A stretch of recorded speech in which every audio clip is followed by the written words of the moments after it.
It was summer on the island of Sodor, and the engines were excited. It was now the 75th anniversary since Wilbur Awdry wrote the first Railway Series book, 3 Railway Engines, and all the engines, crew, and staff on the railways were celebrating.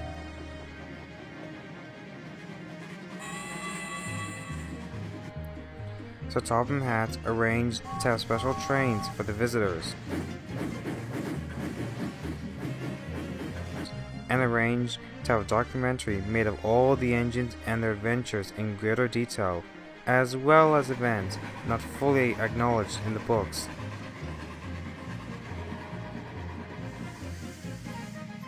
Thomas was at Knapford Station. He was excited. My section in the dock will be the largest, as I have had the most adventures and I have had the biggest impact on this railway, boasted Thomas. Rubbish! We mainline engines are the biggest and strongest. Without us, this railway would not be where it is today. Yeah, sure, scoffed Thomas's driver. A few days later, the filming for the dock commenced, and all the engines and crew were excited as they were interviewed. So, let me get this straight. Basically, the root cause of you being able to stay was your original crew's love life? I know, as weird as it sounds, despite not being the engine the original Sir Topham had ordered, my crew did not want me to leave, as we have bonded. So I guess you could call me, as the kids would put it these days, Thomas. Best wingman ever. I see. Interesting, replied the interviewer. A few days later, it was almost time to finish filming, and the engines were all at Tibnit's sheds, getting the photographs taken with name boards pumped against their buffers.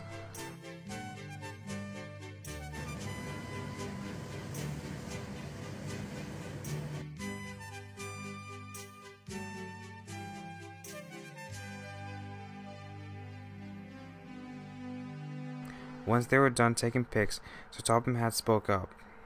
So, is there anything else you would like to know about the railway? Well, yes. We were looking at the records of the original engines, back when the NWR first opened. From what we understand, most of them were either scrapped or sent away. But the ones that were sent away, we were able to find out what happened to them after they left Sodor. But there was 1 or 2 we couldn't find much info of. Who would those be? The first engine is named Alfred, an LNER B12, and a hybrid. We couldn't find the name, but the number, 87546. Do you know what happened to them? Gordon and all the original NWR engines fell silent. Well, what did you find out? Asked Gordon. All we really found out was that they were sent away for being horrid and nasty. Some of the visitors and the other engines were surprised. But there have been engines who have been horrid, but all they got was time in the shed, or given the least productive jobs, said Percy. Well, Percy, 87546 and 98462 were really reckless and horrid. They were, in some ways, the mainland diesels at the time. Everyone was surprised. Please tell the story about these two. Gordon looked down at his buffers. Edward, I think you should tell the story, considering you saw most of the events.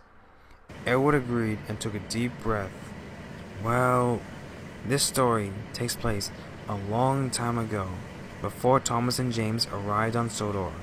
In fact, those 2 engines' departures were one of the reasons why the fat the director of the railway at the time, Sir Topham Hatt's great-grandfather, brought Thomas and James to the railway. Everyone, especially Thomas and James, were surprised. And this was a story Edward told.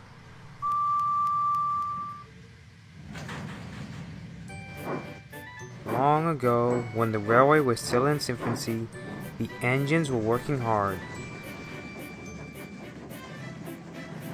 Edward pulled the local trains and helped out in Knapford Yard. Henry pulled the express goods, and Lily was in charge of the Allsborough branch. There were other engines on the railway.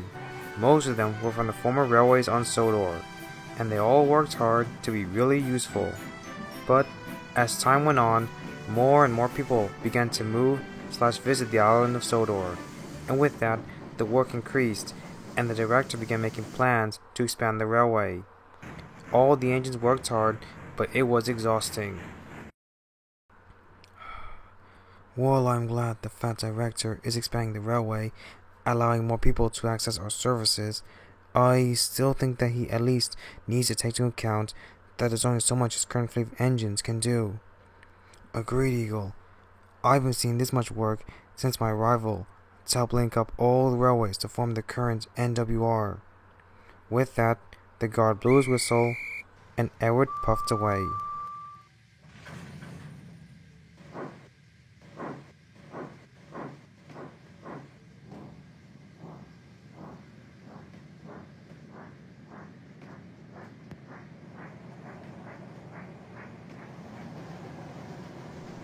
Shortly after, the guard blew his whistle for Eagle, and he puffed away with.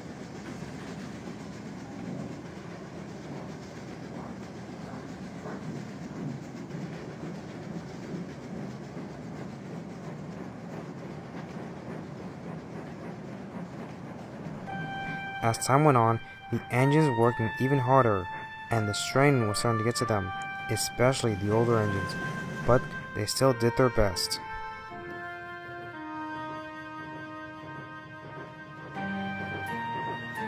It was early one morning, so Topham Hatt came to see Edward.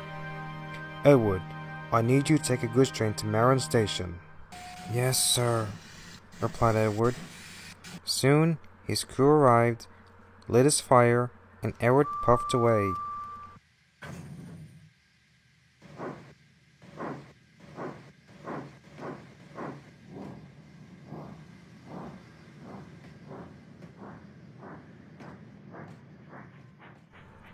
Now, as previously stated, all the strain of the extra work was starting to take a toll on the engines, and Edward in particular was the most exhausted.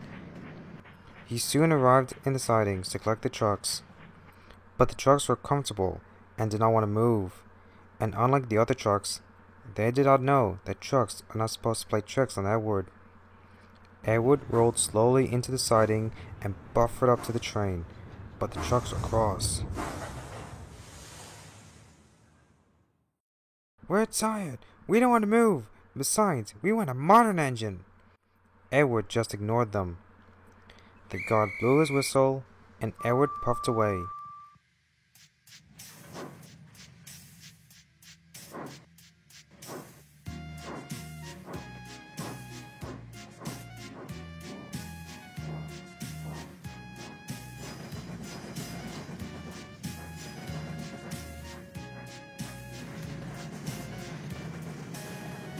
But the trucks are cross.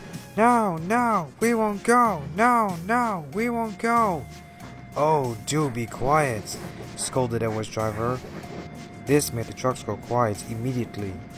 See, Edward, all you need to do is show him who's boss. Edward just rolled his eyes and continued on his way.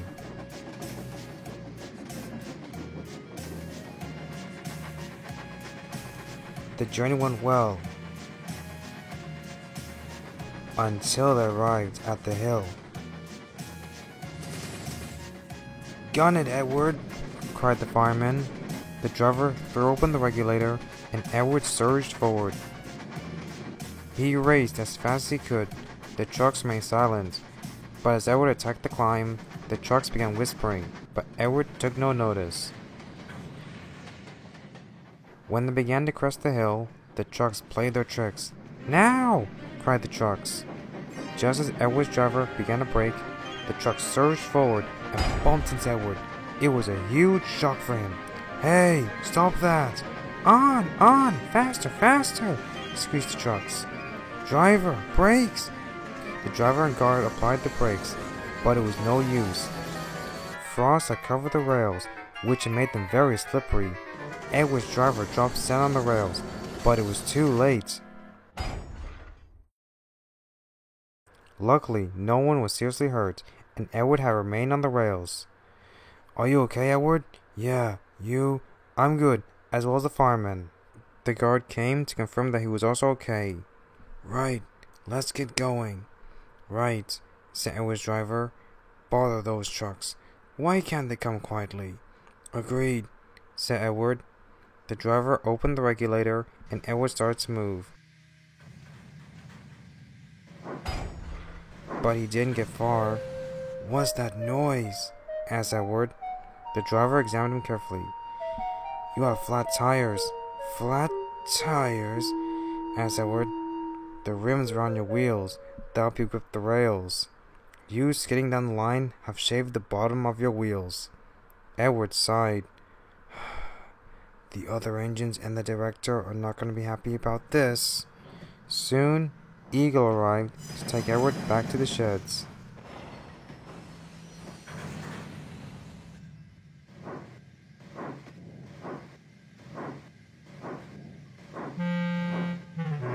So Topham Hatt was waiting for them.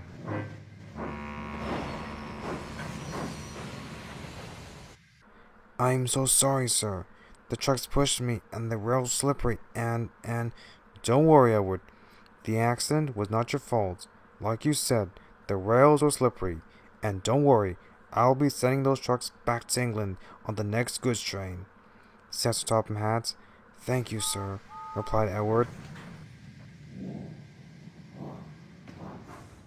That evening, the other engines returned to the sheds, and Sir Topham Hatt was waiting for them. It has come to my attention that the workload on the railway has gotten busier over the last few months. That's one way of putting it, sir. So, I've arranged for 2 new engines to join us on Sodor. What are their names, sir? Asked Neil. The first one is an LNER B12, number 98462. His name is Alfred. The second one is a hybrid, numbered 87546. He does not have an official name yet. The engines were excited. When will they be arriving, sir? Asked Clive. First thing in the morning, replied Topham Hatt. The engines were excited. With Edward down, and with all the extra work and plans to expand the railway, they needed all the help they could get.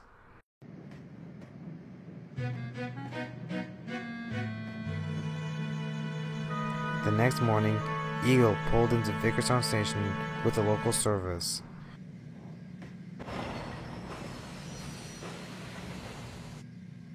No sooner had he stopped, he and his crew heard 2 unfamiliar whistles.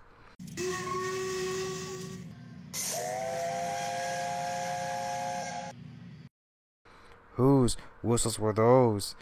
Asked Eagle's driver. The whistles came from 2 tender engines that Eagle did not recognize.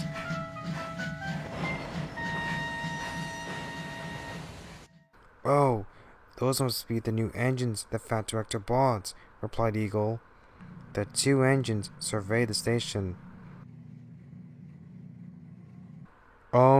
Is this Knapford? Asked one of the engine's drivers. No, this is Vickerstown. Yeah, Knapford is on the other side of the island. I see. Come on, we better get going. The director is waiting for us. Yes, sir, said the 2 engines, and they puffed away.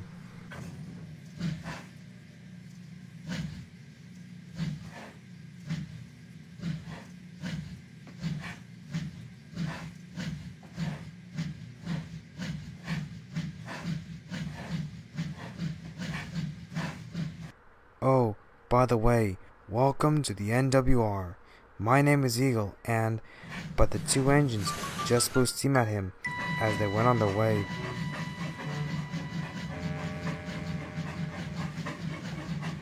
Well, that was rude, coughed Eagle's driver. Indeed. I do hope they don't act like that for the rest of their stay on the railway, replied Eagle.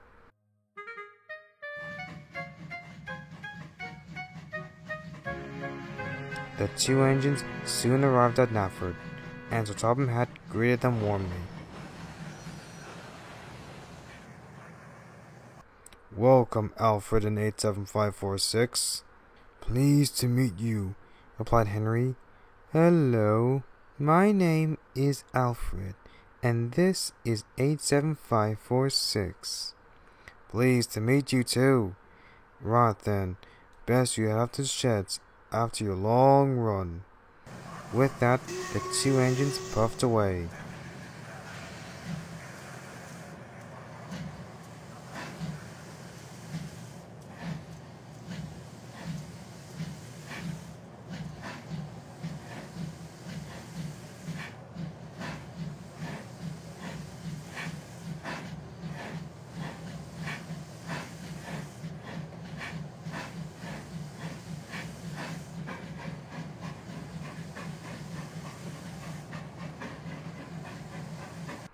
They seem nice, said Henry's driver.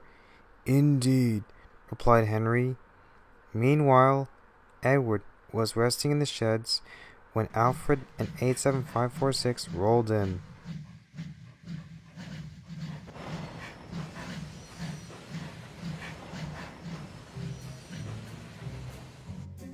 Oh, hello.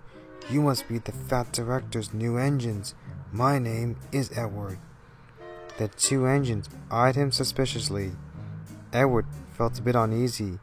Then Alfred spoke. Not bad. I've seen worse, scoffed Alfred. Agreed.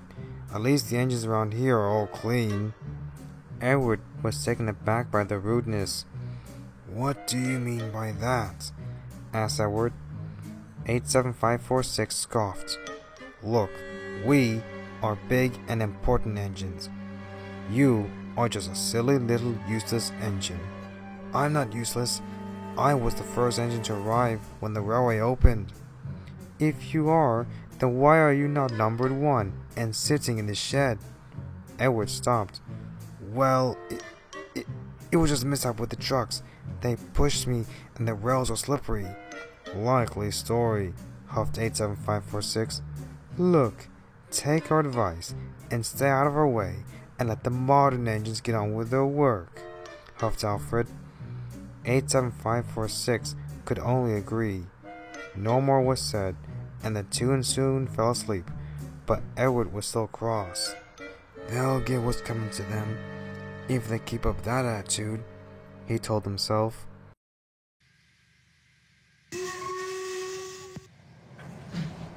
The two engines proved to be really useful in terms of getting the work done. But that was the only good thing that could be said. The two would do nothing but tease the other engines, and they were extremely rough with the trucks. The engines tried to find a way to do something about it, but could think of nothing.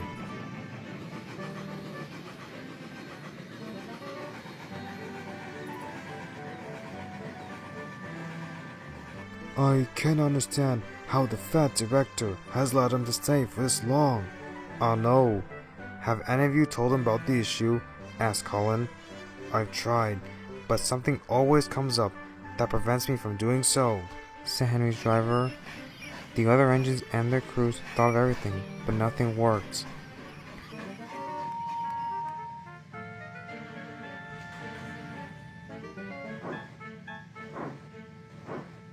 As time went on, more and more passengers came to the railway, and the fastest train on Sodor, the Wild No-Wester, got more passengers.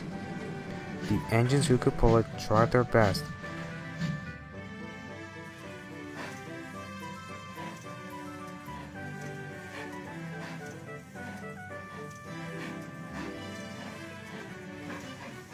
But it was soon getting to the point where the train needed a dedicated engine. Come on, Henry. It's nearly time for the express, said Henry's fireman. I'm trying, but I don't know why it's so hard to build up any steam. 87546 and Alfred chuckled. I know why. It's because your slow and useless experiment gone wrong. Agreed.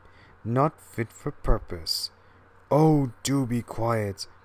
The two of you are not the only engines who could pull the express. Me and Eagle can pull it just as well. Well, we'll see what the director and the passengers have to say when I am the express engine and 87546 is the new express goods engine, huffed Alfred. I'm sorry to say that he was right. Sir Topham Hatt soon made Alfred the express engine, and 87546 the new express goods engine. The two engines were even more boastful than ever. Ha! Make way for the pride of the line. Oh, do be quiet, huffed Adam, but Alfred was already gone. That engine is an absolute disgrace. And I thought Henry was arrogant. You know it's true, Henry, huffed Adam. A few days later, Alfred was at Knapford collecting his coaches when he overheard Sir Topham Hatt. So, 100 miles an hour, you say? Interesting. Yes, I'll come over there next week to discuss the trial, and if the trial is successful, maybe we could take him? Good. Bye. Well done, lads. In a few days, you'll witness the fastest English express engine ever built to date, said Sir Topham Hatt. Well, what are you going to do about Alfred? Asked one of the bodyguards. He'll still pull express trains, but not the Wild No Wester. From what I understand, with all the extra passengers and coaches we've been getting recently, Alfred's crew have reported that Alfred has been struggling to keep up the time, especially trying to get up the hill just past Wellsworth. Well, I hope he takes it lightly, said the bodyguard. Same, replied Sir Topham Hatt. But little did they know that Alfred had heard everything. Wait, what? Alfred, calm down, salvage driver. No, it's fine. Come on, driver, let's get this train moving. The guard blew his whistle, and Alfred puffed away.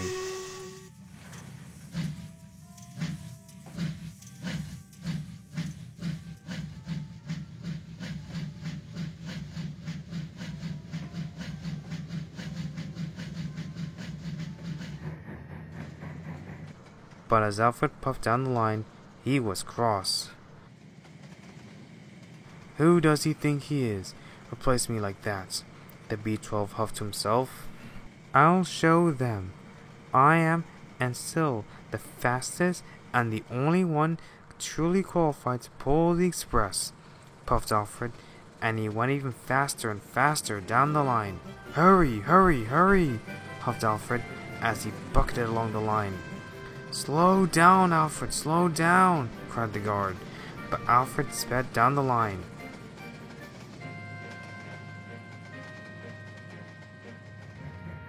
Soon he reached Wellsworth Station.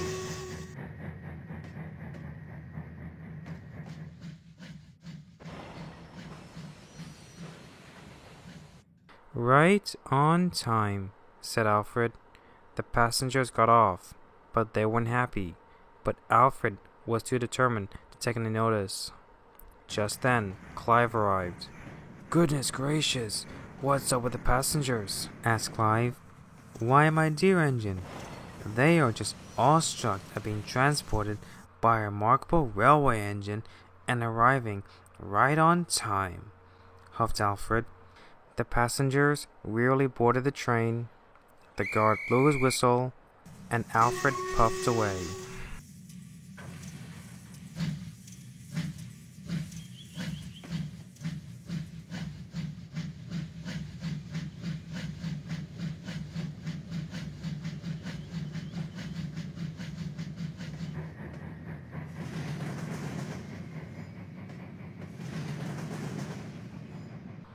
Oh dear, this won't end well. I can feel it in my pipes.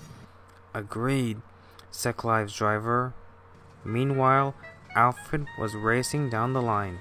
This is alive, he said to himself as he raced towards the hill. Alfred surged up the hill. There you go, Alfred, keep it up, encouraged Alfred's driver.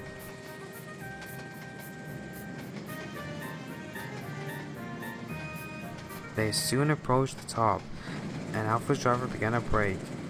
but Alfred's wheels just slipped on the icy rails. "Oh no!" cried Alfred's driver. But Alfred was not deterred. "No, no! Faster, faster!" said Alfred. Before his driver could check him, Alfred was already speeding down the hill. Alfred's crew and guard applied the brakes, but it was no use.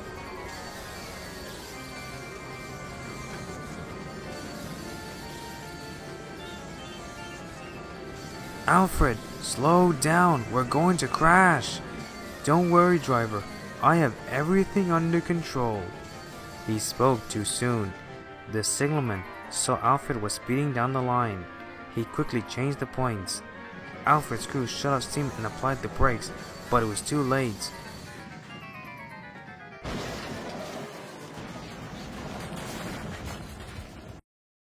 Luckily, no one was seriously hurt. Alfred's crew had jumped clear before the crash, but the B-12 was stranded.